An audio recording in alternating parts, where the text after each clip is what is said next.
Apple Intelligence word vomit features.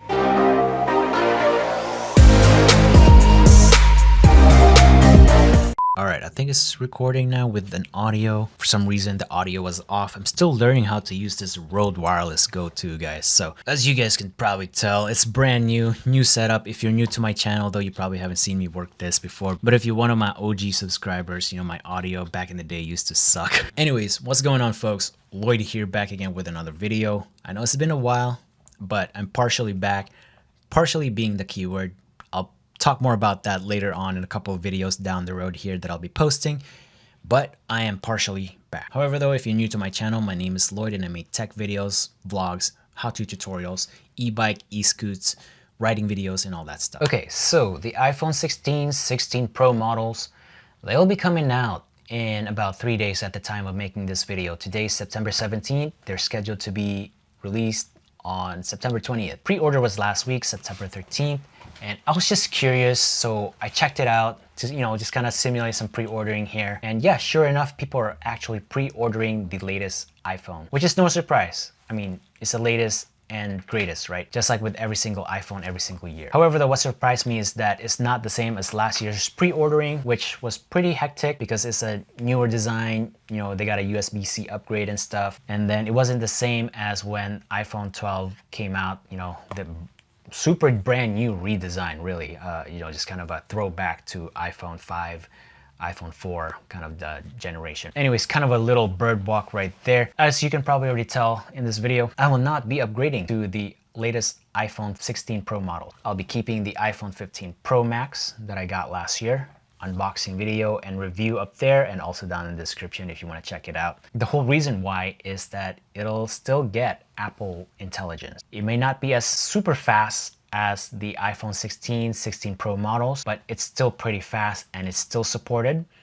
Now, if you have the iPhone 12 Pro Max, as opposed to the last year's model, iPhone 15 Pro, Pro Max, then you're out of luck. Because these models, and also even the iPhone 14 Pro Max, basically non-iPhone 15 Pro models, you guys are out of luck. You guys won't get any Apple Intelligence feature. However, though, you'll still get some of the cool new iOS redesigns and features. So with that said, if you have an older generation iPhone, like the iPhone 12 Pro Max, or maybe even if you have an iPhone 11, iPhone 10, iPhone XR, or 10R, I don't really know what it's called anymore, but yeah, it might be worth upgrading to the iPhone 16, 16 Pro model. Now, I did watch the keynote event last week, and majority of the stuff that I've written down, you know, I was taking notes, by the way, cool old-fashioned way. It's about 3 pages worth here. And basically, majority of the upgrades this time around for the iPhone and just Apple in general are software related things. With their recent partnership with OpenAI, a lot of the stuff will be integrated into the software features, but also that comes with a cost, hence why there's an upgrade to their chip,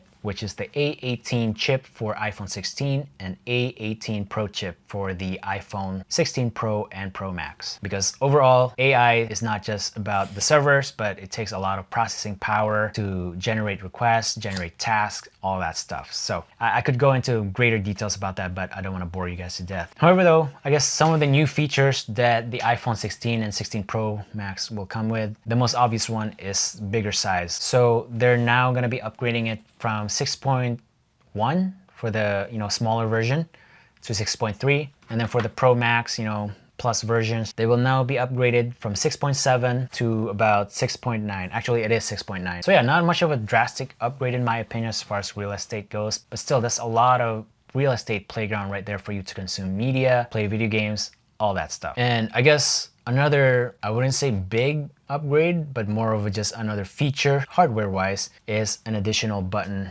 for your camera control. Now, when I saw that being revealed, I was a bit disappointed. I thought it can do more, but it's a dedicated camera control and also part of AI feature exclusive to iPhone 16, 16 Pro lineup. So what does that entail? Well, first things first, it's a camera control.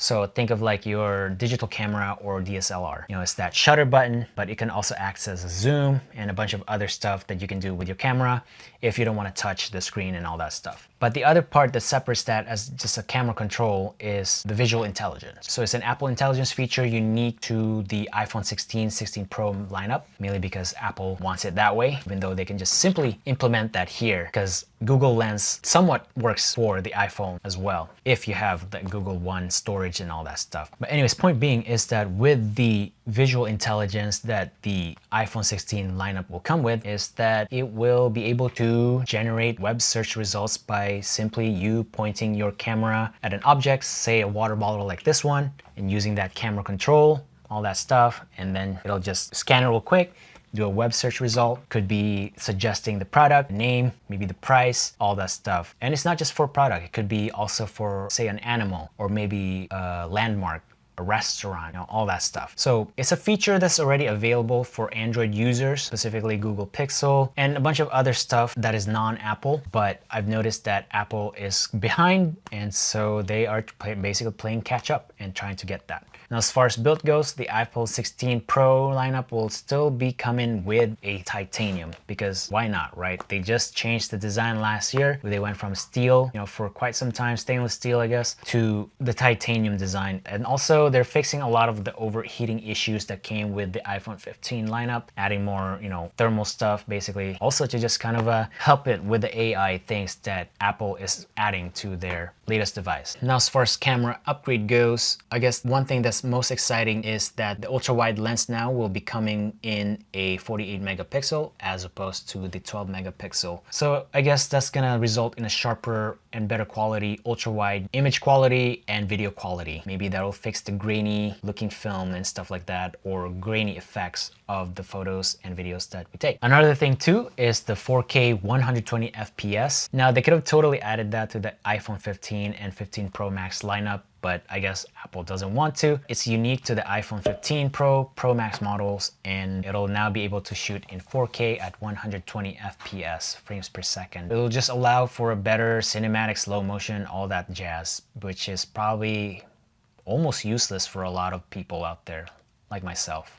All right, so one more thing that I almost forgot to include in the video is that the latest iPhone 16, 16 Pro, they'll now have support for fast charging. So that means you'll get a faster charging via USB and also faster charging for MagSafe Qi 2 wireless charging. So in short, for MagSafe / Qi 2 wireless charging, you'll get 25 watts, which is up from 15 watts. And then for wired charging, you're now going to be getting 45 watts when you plug it into USB-C. But all in all, I think this is a pretty decent update. It'll basically bring these iPhones in line with other higher profiles Android phones, but in my opinion, it should have been faster, but hey, that's fast enough. So anyways, most of my notes just basically talked about, a lot of software upgrades, Apple Intelligence word vomit features, Apple Intelligence software related stuff thanks to the latest chips. So just to wrap up this video, again, if you don't have the iPhone 15 Pro or Pro Max models from last year, and if you're still hanging on to maybe your iPhone 12 Pro Max or older, or maybe even the iPhone 14, maybe upgrade, it's up to you. That's totally your choice. But if you have the iPhone 15 Pro or Pro Max from last year, like I do, just wait it out because every 3 years is when Apple will make major redesigns for their iPhone. So wait until 2026 if you have an iPhone 15 Pro or Pro Max. But anyways, thank you guys so much for watching, and I'll catch you all in my next video. Peace.